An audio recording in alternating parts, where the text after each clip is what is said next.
नमस्कार, मैं हूं दीपाली राणा। आप देख रहे हैं योर मनी, आपका पसंदीदा शो जो हर रोज हम अपने लेकर आते हैं ताकि आपको सिखा सके कि फाइनेंशियल प्लानिंग करना क्यों जरूरी है, कैसे करनी चाहिए, क्या होना चाहिए पहला कदम, और अगर ऑलरेडी आपने निवेश की शुरुआत कर दी है तो उसे कैसे बेहतर बना सकते हैं, इसके बारे में भी योर मनी आपकी मदद करता है। तो अगर आप भी आना चाहते हैं हमारे शो में तो व्हाट्सएप के थ्रू कनेक्ट कर सकते हैं। 7045220000 हमारा व्हाट्सएप नंबर है, इसे नोट कर लीजिए।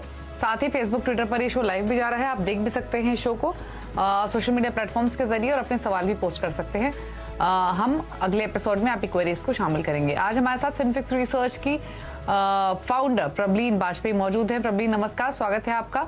और सबसे पहले तो इनफैक्ट एक टॉपिक पर आपके राय लेना चाहेंगे जिसे हम आमतौर पर स्टेप अप एसआईपी कहते हैं, क्योंकि शो के जरिए सिर्फ क्वेरीज लेना ही नहीं है या फिर निवेश के लिए प्रेरित करना ही नहीं है, बल्कि एजुकेशन पर्पस से भी हम योर मनी लेकर आए हैं। तो उसी कड़ी में आज हमारे व्यूअर्स के लिए प्रबलीन आप सरल भाषा में अगर समझा सकें कि स्टेप अप एसआईपी क्या होता है, इसमें क्या किस तरीके से इन्वेस्ट होता है, क्या मायने हैं इसके, बताइए प्लीज।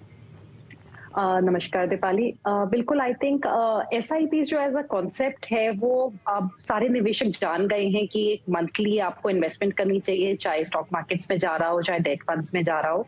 एंड जो स्टेप अप एसआईपी है दीपाली, ये उसी का एक एडवांस्ड वर्जन है। जब हमारी तनख्वाह बढ़ती है तो आई थिंक बहुत जल्दी हमारा हाथ खुल जाता है और हमारे खर्चे साथ साथ बढ़ने लगते हैं।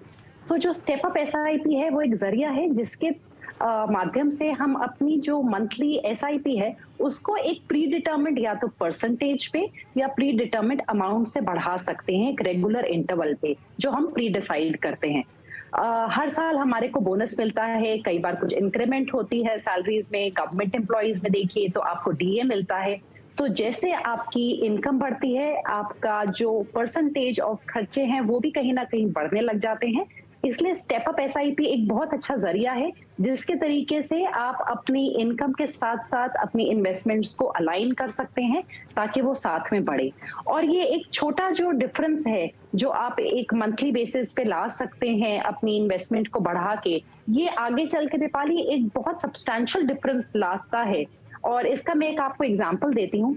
अगर कोई कह लीजिए 25 साल का निवेश करे और सिर्फ 10,000 से शुरुआत करे और 10,000 ही 25 साल तक करता रहे, और अगर हम 11% के रिटर्न्स को लेके चलें तो वो करीबन 1.6 करोड़ जमा कर लेंगे at the end of 25 years.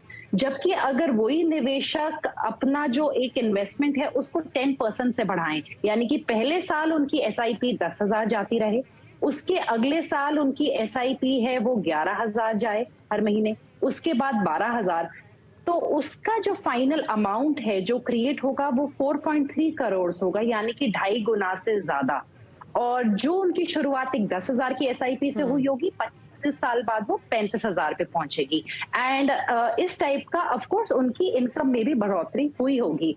सो ये एक छोटा कदम आपका अलाइनमेंट ला सकता है इंक्रीज इन इनकम के साथ। बिल्कुल। तो इनफैक्ट बहुत सरल भाषा में प्रबलीन ने यहाँ पर आपको समझाया कि स्टेप अप एसआईपी होती क्या है और जो मकसद है बेसिकली इस स्ट्रैटेजी का वो बिल्कुल सही, जैसे कि प्रबलीन ने भी कहा कि आमतौर पे जब हमारी तनख्वाहें बढ़ती हैं, हमारी कमाई बढ़ती है, तो हम अपने खर्चों को भी बढ़ा लेते हैं, हम स्पेंड ज़्यादा करते हैं। तो उस एक्स्ट्रा एक्सपेंडिचर को ना करते हुए आप उस एक्स्ट्रा मनी को इन्वेस्ट कीजिए ताकि आप ज़्यादा कॉर्पस एक्यूमुलेट कर सकें। तो हर साल स्टेप अप एसआईपी के थ्रू, स्टेप अप स्ट्रैटेजी के थ्रू 10% अपनी एसआईपीज बढ़ाते रहिए जैसे जैसे आपकी इनकम बढ़ रही है। और उस हिसाब से कैलकुलेशन भी प्रबलीन ने आपकी स्क्रीन पर रखी है कि 25 साल में अगर आप सिर्फ एक फिक्स्ड अमाउंट करते हैं और दूसरी तरफ आप 10% स्टेप अप स्ट्रैटेजी को अपनाते हैं तो आप दोगुना नहीं, दोगुने से ज्यादा अचीव कर सकेंगे, जो एक रेगुलर एसआईपी से अचीव करेंगे। अब भी अगर आप कुछ समझना चाहते हैं, कोई पॉइंट आपको समझ में ना आया हो, तो आप योर मनी पर अपने सवाल हमें भेज सकते हैं। लेकिन आगे बढ़ते हुए अब सवालों को कर लेते हैं शामिल। नीलेश हमारे साथ मौजूद हैं फोन लाइन पर। नीलेश जी नमस्कार, स्वागत है आपका, बताइए क्या सवाल है।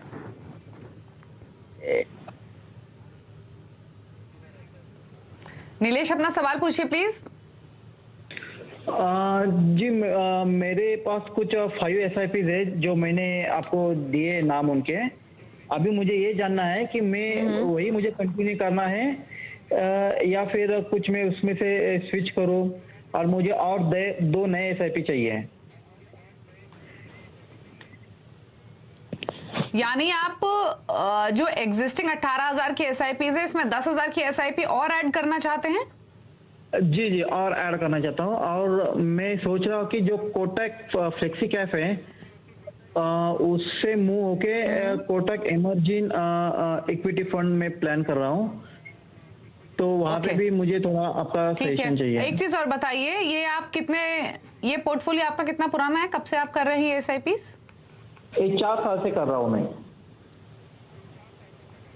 ठीक है, तो 4 साल से 18,000 की एसआईपीस ऑलरेडी चल रही हैं। 15 साल का और टारगेट है। कोटक फ्लेक्सी कैप की जगह कोटक इमर्जिंग इक्विटी शामिल करना चाहते हैं। इसके अलावा आईडीएफसी फोकस्ड इक्विटी, मेरे asset emerging blue chip, Nippon India small cap और एलएनटी इमर्जिंग बिजनेसेस फंड है। 10,000 एडिशनल लगाना है इस पोर्टफोलियो में। तो पहले तो इनके पोर्टफोलियो के बारे में बताइए प्रॉब्लम, क्या ये ठीक है या बदलाव की जरूरत है? और दूसरा, जो एडिशनल इन्वेस्टमेंट करनी है 10,000 की, वो कहाँ करें? जी दीपाली, 18,000 अभी जा रहा है और ये 10,000 से बढ़ाना चाहते हैं और इन्हें एक अपना टारगेट भी दिया है 2 करोड़ का। उसको अगर अचीव करना है तो वैसे इनको अपनी एसआईपी 15,000 से बढ़ानी होगी 11% के रिटर्न्स पर। जहां तक इनके पोर्टफोलियो का सवाल है, अभी एक फ्लेक्सी कैप फंड है, एक फोकस्ड है, एक लार्ज मिड कैप फंड है और 2 स्मॉल कैप फंड है। सबसे पहले तो कोई भी जब इस टाइप का पोर्टफोलियो क्रिएट होता है तो उसका एक कोर पार्ट होना चाहिए, और कोर में हम एक्चुअली लार्ज कैप्स को लेके चलते हैं कि लार्ज कैप्स हो गए, मिड कैप्स हो गए, वो आपका कोर है। बट यहाँ पे जो ये कोटक फ्लेक्सी कैप की बात कर रहे हैं, जिसको ये शिफ्ट करना चाहते हैं, स्वाति मैं ये बोलूंगी कि कोटक फ्लेक्सी कैप को ये एक लार्ज कैप फंड की तरह ट्रीट कर सकते हैं और इसको कंटिन्यू करें। फंड बुरा नहीं है, फंड अच्छा है, पर एक फ्लेक्सी कैप का काम करने की बजाय वो एक लार्ज कैप का काम कर सकता है, जो इनके पोर्टफोलियो मिसिंग भी है। और इसका अबाउट 75% एलोकेशन क्योंकि लार्ज कैप में ही है। मिड कैप इनमें पोर्टफोलियो में मिसिंग है, उसके लिए मैं सजेस्ट करूंगी कि एक मिड कैप पैसिव फंड जोड़ लें, बिकॉज कोई भी पैसिव स्ट्रैटेजी इनके पास नहीं है। आईसीआईसीआई का मिड कैप हो गया, डीएसपी का मिड कैप क्वालिटी 50 इंडेक्स हो गया, इनमें से कोई भी मिड कैप इंडेक्स फंड चुन सकते हैं। और 2 स्मॉल कैप फंड लिए हैं, इनमें से निपॉन को कंटिन्यू कर लें और एलएनटी को एग्जिट करें। ये मैंने ओवरलैप जो देखा है उसके बेसिस पे मैं बोल रही हूँ, तो एक ही स्मॉल कैप फंड रखें। और अगर इनका रिस्क एपेटाइट इनको समझ में आता है तो थोड़ा सा मैं निवेश सजेस्ट करूंगी कि इंटरनेशनल फंड में डालें। सो ओवरऑल जो है कोटक को कंटिन्यू करें और मिड कैप में पैसिव फंड जोड़ के एक स्मॉल कैप को एग्जिट करना है। ठीक है, तो बदलाव आप लोगों को सजेस्ट किए गए हैं आपके पोर्टफोलियो को लेकर। बाकी जो आपका 2 करोड़ का टारगेट है वो सिर्फ 10,000 की एसआईपी से भी आप पूरा कर सकते हैं। बट अच्छी बात है, जितना इन्वेस्ट करेंगे उतना ज्यादा जोड़ पाएंगे, तो ये स्ट्रैटेजी आपकी बिल्कुल सही है। बदलाव जो सजेस्ट किए हैं प्रबलीन ने, उनको आप फॉलो कीजिए। आई होप आपने नेम्स भी नोट कर लिए होंगे। एलएनटी इमर्जिंग बिजनेसेस से आपको एग्जिट करना है। निपॉन इंडिया स्मॉल कैप में आप इन्वेस्टमेंट कंटिन्यू कर सकते हैं।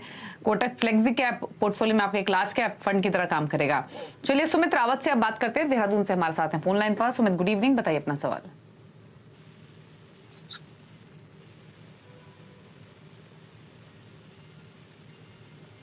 सुमित, क्या आप सुन पा रहे हैं?